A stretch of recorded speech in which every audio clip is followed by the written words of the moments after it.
विचार विमर्श का सिलसिला जो चलाया जा रहा है बहुत ही सराहनीय है।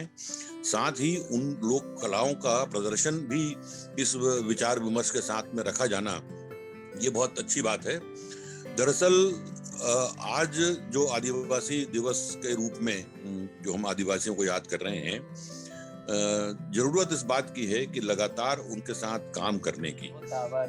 कि आदि जो कला क्षेत्र है उसमें उनको कैसे आगे आना आए वो, और कैसे हम सारे लोग उनके लिए प्रगति के लिए प्रयास करें। एक तो जो अभी एक शब्द वो हम लोगों को भी बार बार उसमें रखना पड़ेगा, उनका कहते ही उन लोगों के लिए उनकी ये उनका वो उनकी संस्कृति उनकी कला, ये शब्द जो अपनी वनवासी कला के में जो पिछड़ापन आ रहा है उस अपनी संस्कृति जो वनवासी संस्कृति वो उनकी जो एक मन में छाप पड़ जाती है वो अमिट रहती है।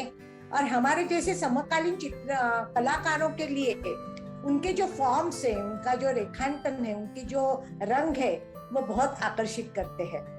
में होता है, गोंडों में होता है, बैगा में होता है और अन्य जितनी भी जनजातियां उसमें कर्मा नृत्य होता है। और वो नृत्य केवल वृक्ष की पूजा का नृत्य होता है, कदम वृक्ष की पूजा करते हैं।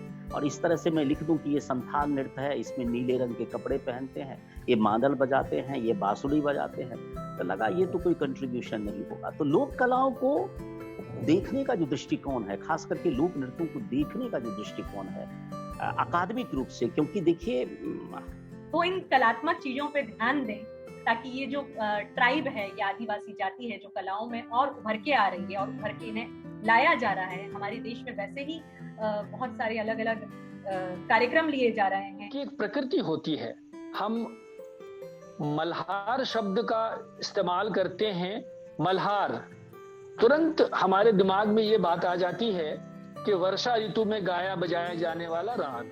इस पर और क्या कहूं, हालांकि संगीत सीखने की इच्छा मुझे बहुत थी।